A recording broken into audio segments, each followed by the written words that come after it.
Hi, this is Rosa Jackson, and this is my 8th day of bringing you recipes from my home kitchen. I'm excited to show you one of my favorites today, but before I start, I just wanted to say, if you wanted to see my recipe for chicken tagine and you weren't able to find the video, unfortunately that one got lost forever because it was my first one and I didn't know how to save it. But I have written a blog post with everything that I talked about in the video, including the full recipe. So I hope you can visit my blog at rosajackson.com and you can try the tagine because it's so good, I would hate for you to miss out. So today we're going to look at granola. So you might wonder, why would you make your granola at home when you can buy it quite easily? Now for me, I started making it many years ago. In fact, this is the recipe that I use, and you can see it's a well-worn post-it note. It's practically transparent. I don't know where this recipe came from at all, but it's the recipe I always turn to when I want to make granola. And for a while I hadn't made it, and I saw that my son Sam, who's 17, was eating a lot of cereal as a snack. And I was looking at the cereal he was eating and it didn't have great ingredients. So I thought, if I make this granola, at least we know what's in it. It's a recipe that has a very reasonable amount of sugar, not really a lot, very little fat, and really healthy ingredients. And you can adapt it as you like. So if you like almonds, you can put almonds like I do. If you like hazelnuts, walnuts, you get the idea. Any dried fruit or nut or seed, you can add as you like or take away. The main liquid ingredient in this granola is actually fruit. So you can use a fruit puree of any kind. You can use an applesauce. You can use any fruit that you happen to have around. Sometimes I'll just look in my fridge and I'll take what there is. I'll just cook it quickly and make a puree. But if I really want to be lazy, I just take a banana. If I mash the banana, that acts as a fruit puree. And I love the taste that banana brings to the granola. So that's actually become my favorite way of doing it. So the ingredients I have here are 3 1/4 cup of whole rolled oats. You want to use the whole ones and not the small rolled oats. You want like the texture of the rolled oat. I have some whole almonds here, which we're going to crush. You can use, so this is 1 cup of almonds, and these are sunflower seeds. I just decided to keep it simple today. Sunflower seeds are something that I always have in my kitchen, so I'm not mixing different seeds today. But if you want to, you can use hemp seeds, chia seeds, some sesame seeds, any mix that you want. So go ahead, go crazy if you have a good collection of seeds in your kitchen. Then the raisins, they're gonna go in only after the granola is cooked. I've got a 1/4 cup of brown sugar, if you can see it there. We're gonna use a little bit of maple syrup. You know my love of maple syrup. This one is an amazing one from my friend Jessica. I wouldn't normally use it in cooking, but I've actually run out of my supermarket maple syrup that I normally save for cooking. And this is some sunflower oil, which I actually brought back from Georgia, where they often make salads with virgin sunflower oil, so it still has that taste of sunflower, which I love. And then I have some cinnamon and some salt. So this salt that I'm using today is called fleur de sel. It's the crunchy sea salt from the Gironde region on the Atlantic coast, and that adds a really nice crunch to the granola. So there's really very little to this recipe. The first thing I'm going to do is crush the almonds. So I'll just put the almonds, just a simple way to crush them if you don't want to get out your food processor. Of course you can put them in the food processor and pulse them a few times if you have one. But sometimes I don't want to bother getting the sheen out, so I'll just take a Ziploc bag. You want to let the air out. So I'll just put the almonds in there. You want a tough bag for this, because if you use a bag that's too thin, it's going to break. And you get to work off some more frustration, because I think we all have some of that right now. So you can crush your almonds, and this is great because it creates a really nice kind of rough texture, but they're not all the same size, which is nice, and you're not likely to go too far and make too much of a powder. So I like it when a few of the almonds stay whole, and some of them are broken up into smaller pieces. So you can see, I don't know if you can see that texture there.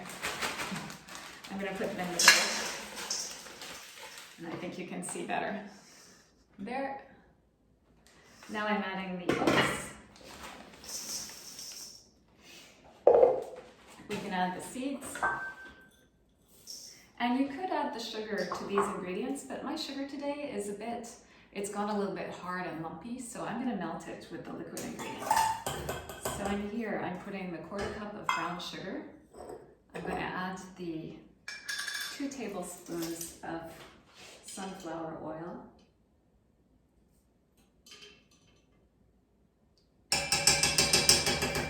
And we'll just start warming that up, and then we'll add our mashed banana to that. And also, I'm going to add the cinnamon to the dry ingredients, so I'll just turn this on. So the cinnamon goes in here, about a teaspoon, and about 1/2 teaspoon of the salt. So the salt adds a really nice flavor. I wouldn't recommend that you leave it out. So you can just mix up those ingredients.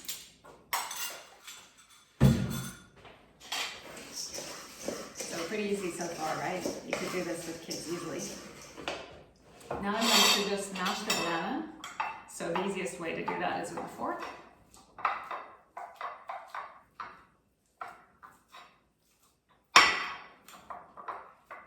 And it doesn't matter if it's not 100% smooth, but try to mash it like as if you're making banana bread.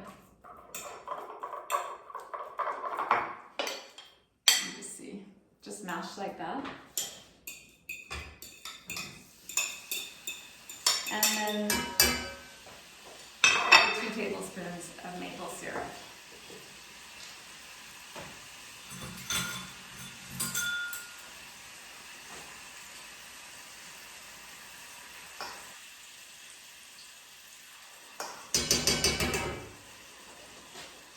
So now you can hear that the oil is sizzling.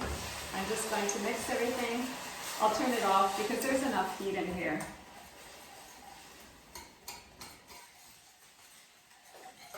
So what I'm aiming for is just to get a smooth mixture.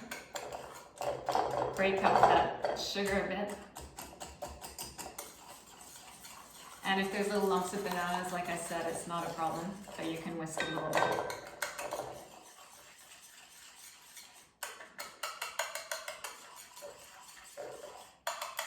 So it's starting to look smooth now. Just one little bit of sugar that doesn't want to go away.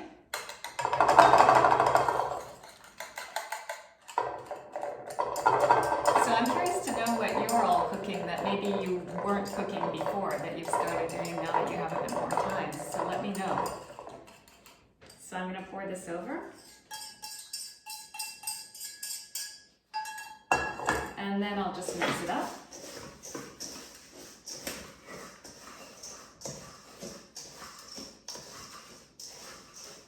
So you want to see the oats start to look wet. It smells good already. I can smell the banana, I can smell the cinnamon.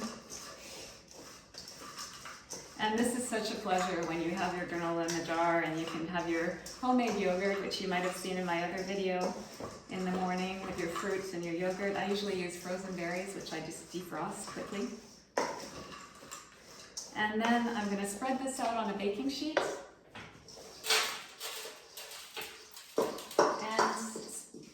Put it in the oven at 300 Fahrenheit or 150 Celsius for 45 minutes. And during that time, you can just stir it a couple of times with a spatula. So I'll just spread it out.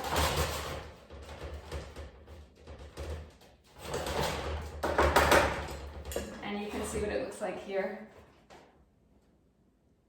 And then I'll come back in about 45 minutes when it's cooked, just to show you what it looks like when it's finished and to show you how I mix the raisins in at the end. So the granola is just out of the oven. I gave it 45 minutes. It looks amazing. It's a nice toasty color.